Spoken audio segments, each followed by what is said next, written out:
I suppose in a very real sense, I'm a miner writer. Miners are very strong, very tough, but in a way very gentle creatures. But because they're very strong and very tough, they can afford to be very gentle. Just as being very gentle, they can also be very tough.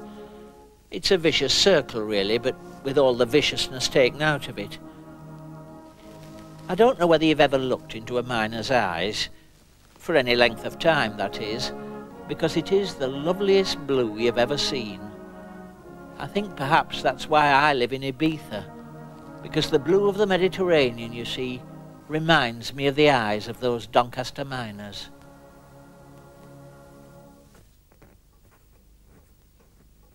Writing a play or a novel, there's nothing to be seen.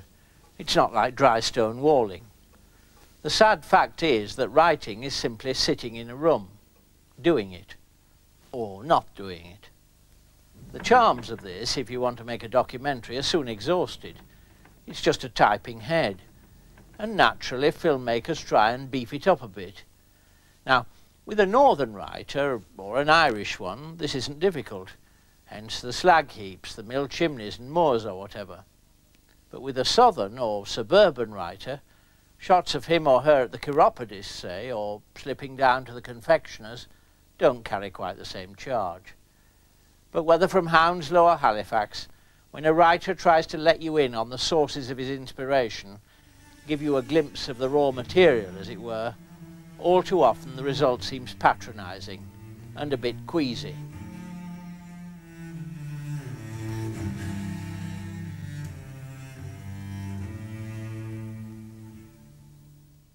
A writer's normal situation is to be in two minds, because that's where the poetry or whatever comes from.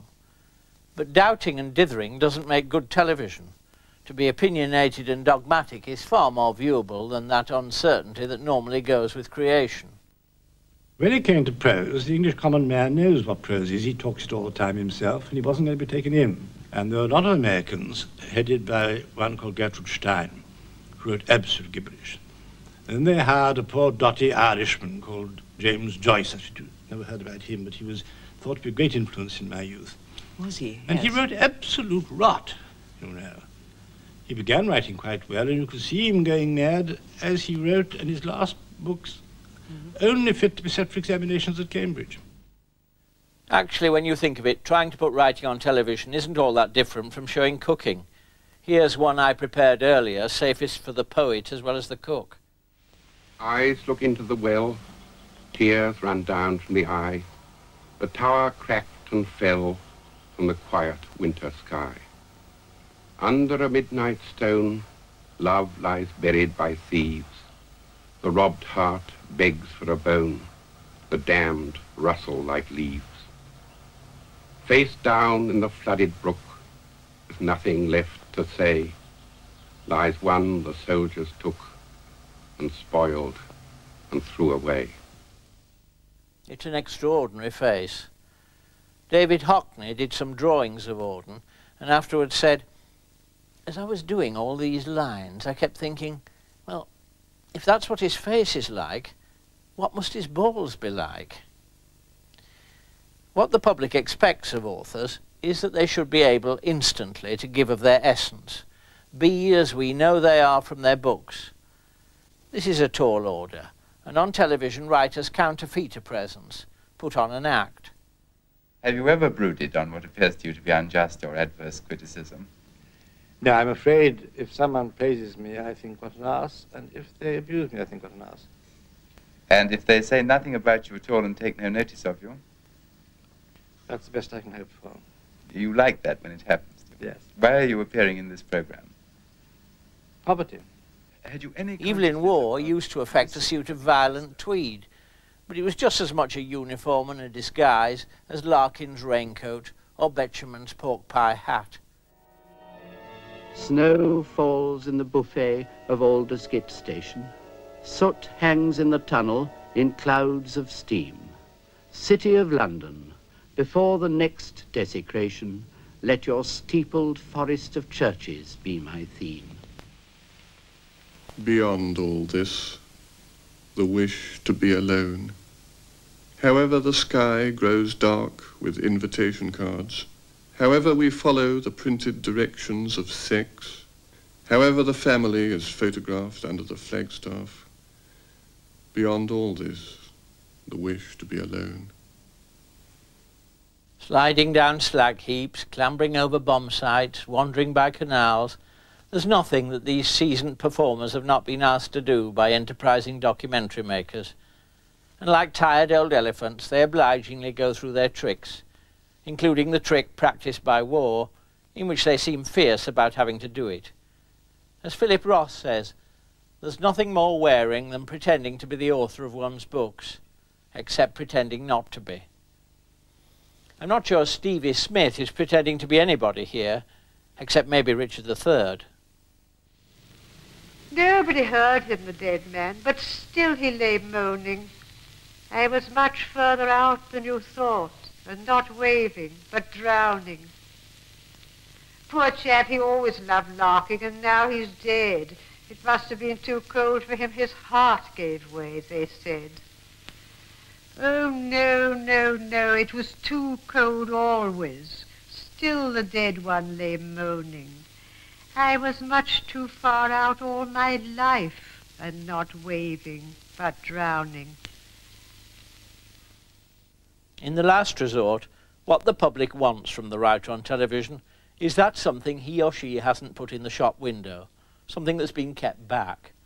The pain that's behind the novels, the loss hinted at in the poems, a wretched marriage, a broken heart, some secret that has to be snuffled out by the trained truffle hound.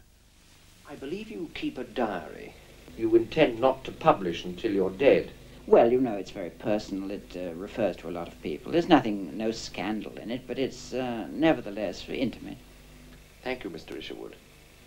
Christopher Isherwood in 1959, stonewalling, or, if you like, playing a straight bat. In 1961, I had supper with Isherwood. I was in Beyond the Fringe at the time, which he'd seen and been very taken with the Anglican sermon I parodied. Near the prep school they both attended, he and Auden had found a deserted quarry, where they gave similar sermons and held mock speech days, and Isherwood wanted to tell me about it. Once we were through that, though, I couldn't think of much to say. At the time, I still thought of shyness as a virtue, instead of, as now, a rather boring affliction, and I look back on that meal as a wasted opportunity. Isherwood was with his companion of many years, the much younger Don Bacardi. It was unusual in 1961 to find a couple so openly living together, particularly with such an age difference. That, I imagine, was what Robert Robinson was trying unsuccessfully to make Isherwood acknowledge. It's just the kind of revelation the public wants, believing as they do that life explains art. Writers know it doesn't, quite. And it's a game, if they've any sense, they don't play.